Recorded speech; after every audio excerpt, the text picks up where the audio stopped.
또 관상동맥을 조금 더 이렇게 자세히 한번 살펴보면 크게 보면 이렇게 볼 수 있어요.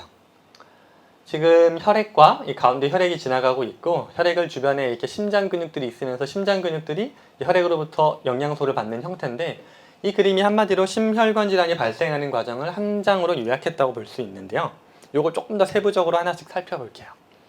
먼저 혈액에 관련돼서 보면 내가 먹은 음식들 중에 음식물 찌꺼기들, 내가 먹고 못 쓰는 영양분들 또는 너무 많아서 쓰고 남은 지방이나 포도당 같은 것들은 이렇게 혈액 속에 쌓이게 됩니다. 그렇게 쌓이게 되고, 또 내가 먹은 음식물을 내가 잘 못 태워, 잘 못 쓰는 내 유전체 타입에 맞지 않는 음식들이 들어와서 엔진에서 일을 잘 못 태우다 보니까 거기서 발생하는 매연, 이걸 우리는 활성산소라고 하는데, 이 활성산소와 지방과 포도당이 만나게 되면 이게 혈관에 이렇게 떡을 만들게 됩니다. 이게 이제 혈관을 이렇게 막게 되고, 또 이 원인 중에 하나가 산성물질을 과다 섭취하는 것도 그 중에 하나가 원인이 되는데, 산성물질이라고 하면 우리가 이제 pH를 떠올리기 쉬운데, 실제 pH가 높다 낮다의 산성이라기보단 이 물질들, 특히 황, 유황이나 질소나 인 같은 것들이 많이 포함된 걸 우리가 산성물질이라고 하는데, 이 황, 질소, 인 같은 것들이 이제 산성 영양소라고 말을 해요. 그런 것들이 많이 포함된 음식들, 이게 산성물질이라고 하는 것들을 많이 섭취하게 되면 대표적으로 뭐 육류나 어류, 뭐 가공식품 이런 것들이 되는데, 이런 산성물질 섭취가 과다하게 되면 마찬가지로 이 지방의 덩어리와 포도당 덩어리를 만들면서 혈액 속에 쌓이게 된다는 거죠. 이렇게 돼서 이 혈관이 좁아지게 되면 피가 잘 안 통하게 되고, 그러면 혈류량이 줄어들게 되면서 피가 잘 안 통하면 그만큼 산소가 잘 공급이 안 되는 상황이 발생하게 되는데, 이로 인해서 심장의 근육들이 제대로 산소를 공급을 못 받고, 그렇게 되면서 심근허열, 심장 근육이 피가 모자란 상황이 발생이 되면서 심장 근육들이 점점 굳어가는 경색까지 이르는 단계에 이르게 된다는 거죠. 그리고 제가 4번에 수분 부족을 적어놨는데, 수분 부족도 실제로 수분이 많이 부족한 분들은 혈류량이 잘 모자라기 때문에 몸에서 피가 잘 안 통하게 되면서 산소가 모자란 그 피가 심장 근육들에 제대로 산소를 공급을 못 해주면서 이런 문제가 생길 수 있다는 거죠. 이번에는 심장 근육에 조금 더 포커스를 맞춰서 한번 생각을 해보면, 심장 근육을 괴롭히는 첫 번째 물질은 항원 물질입니다. 아까 말씀드렸던 알러진, 항원 물질, 특히 여러 가지 중에서도 특히 유전체 타입에 맞지 않는 동물성 단백질을 과다 섭취하는 분들은 이 항원 물질들이 너무 과도하게 되는데, 이것만큼 또 하나 아까 말씀드렸던 알코올이나 흡연, 그러니까 알코올이나 요 니코틴 같은 성분들도 심장 근육 입장에서는 항원 물질로 작용하게 되는데, 이런 것들, 이런 항원 물질들이 혈액으로 들어오게 되면 흡연을 한다, 알코올을 섭취한다, 또는 내 타입에 맞지 않는 단백질을 섭취하게 되면 이 항원 물질들이 이렇게 혈액을 떠돌다가 이게 심장 근육으로 이렇게 침입을 합니다. 그러면은 이 침입한 도둑놈을 잡기 위해서 내 몸의 경찰관인 면역세포들이 마찬가지로 이렇게 혈액을 떠돌다가 이 심장 근육으로 이렇게 들어가서 이 도둑놈을 감싸서 죽여버려요.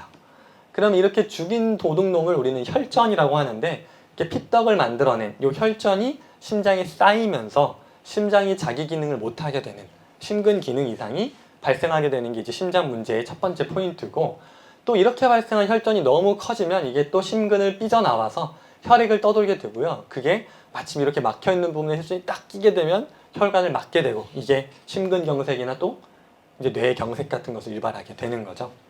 그래서 이게 심장에서의 포인트를 맞춰서 보면 내 몸이 싫어하는 항원 물질들이 들어오게 되면 그것들이 심장의 기능을 떨어뜨리고 심장의 허혈을 유발하게 된다.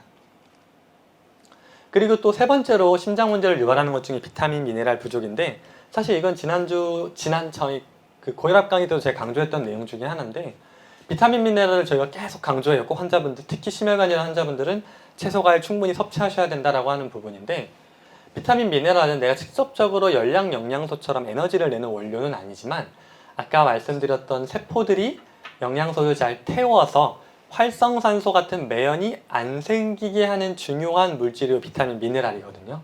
쉽게 표현하면 엔진의 기름칠을 해줘서 엔진이 잘 돌아가게 해준다고 제가 비유를 하는데, 그러한 비타민, 미네랄이 부족하게 돼도 이 심근 기능 이상이 더 촉진될 수 있겠죠, 당연히.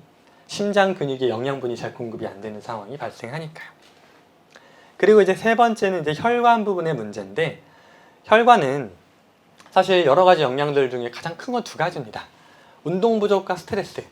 운동 부족이라고 하면 내가 움직이는 양이 적은 분들은 심장 근육의 기능이 떨어지고 그로 인해서 혈관을 수축, 이완하는 기능이 떨어지게 되면서 혈관이 점점 굳어가.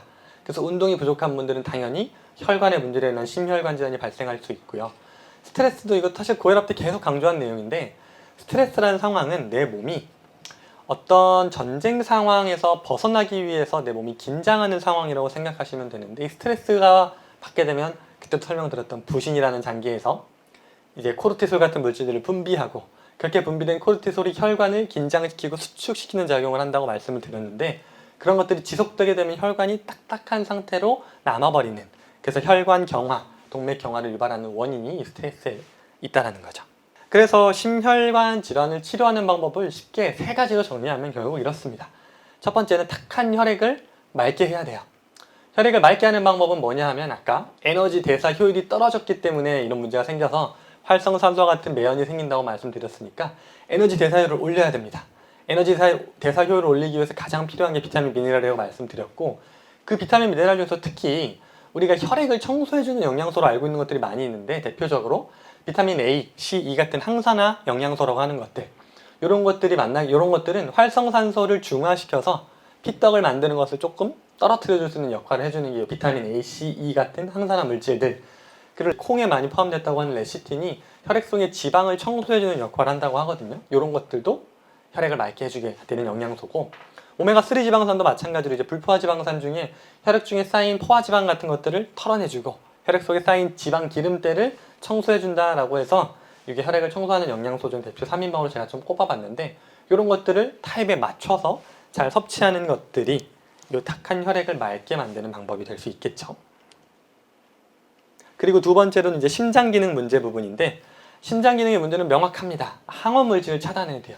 아무리 어떤 좋은 걸 넣는 것도 심장은 의미가 없어요. 심장 기능을 회복하기 위해선 심장이 싫어하는 항원 물질을 철저하게 차단해야 되는데 그 첫 번째로는 유전체 타입에 꼭 맞는 음식 섭취해주는 게 기본이 되면서 음주, 흡연, 식품 첨가물 같은 것들이 심장 기능을 떨어뜨리는 항원 물질로 작용하기 때문에 그런 것들을 철저히 차단해주는 것들이 심장 기능을 회복시키는 방법이 되고 마지막으로 혈관이 굳어있는 것들을 풀어주는 방법 중에는 혈관을 좀 부드럽게 해주기 위해서 결국 스트레스를 우리가 잘 해소해야 돼요. 스트레스를 어떻게 내가 대응하고 그것을 반응하느냐에 따라서 자율신경계가 움직이는 게 달라지기 때문에 결국 자율신경계를 안정시키는 것이 굳은 혈관을 풀어주는 방법이 되는 거고 또 혈관이 굳는 원인 중에 하나가 운동 부족이라고 말씀드렸죠.